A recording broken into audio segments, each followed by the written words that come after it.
കാഴ്ച കണ്ടമാരെ ഒറ്റ തോന്നൽ നമുക്ക് അയ്യമ്പാറയ്ക്ക് വിട്ടാലോ. ആ തോന്നൽ തീരുന്നതിന് മുമ്പ് നമ്മളത് അയ്യമ്പാറിലെത്തി. ഇനി അയ്യമ്പാറയിലെ കാഴ്ച നമുക്ക് കാണാം. പ്രത്യേകിച്ചൊന്നുമില്ല, രാവിലെ ആയതുകൊണ്ട് ഒരു മനുഷ്യൻ പോലും ഇല്ല, ഒരു പട്ടിക്കുറുക്കം പോലും, പണ്ട് പറയുന്ന പോലെ പട്ടിക്കുറുക്കം പോലും ഇല്ലാത്ത നല്ല മനോഹരമായ ആരുമില്ലാത്ത ഒരു അയ്യമ്പാറയാണ് നമ്മൾ കാണുന്നത്. കണ്ടില്ല, വൈകുന്നേരം ധാരാളം സഞ്ചാരികൾ വന്ന് നിൽക്കുന്ന ഒരു സ്ഥലം കൂടിയാണ് അയ്യമ്പാറ. അതുപോലെ തന്നെ ഇവിടെ നോക്കുമ്പോൾ ഒരു കടലിൻ്റെ ഒരു പ്രതീതിയാണ്. നേരെ മോളിൽ ആകാശം, താഴെ പാറയിൽ ആ കോടം മഞ്ഞ്.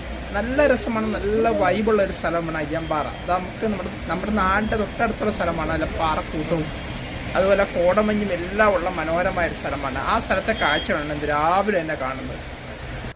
അവിടെ പോയപ്പോൾ കണ്ട കാഴ്ച വെറൈറ്റി തടി കണ്ടില്ല, നല്ല രസം. അത് ഫോട്ടോ എടുത്താൽ നമ്മുടെ സെൽഫി എടുത്ത് ഇനി രാവിലെ അയ്യമ്പാറ കാണാൻ വേണ്ടി വന്നിരിക്കുകയാണ്. നമ്മുടെ പിള്ളേരുമായിട്ട് വന്നപ്പോൾ ഏകദേശം നല്ല കോടമഞ്ഞുണ്ട്. ഇപ്പോൾ ഇതാ വെയിലങ്ങനെ ഉദിച്ചു വരുന്നു.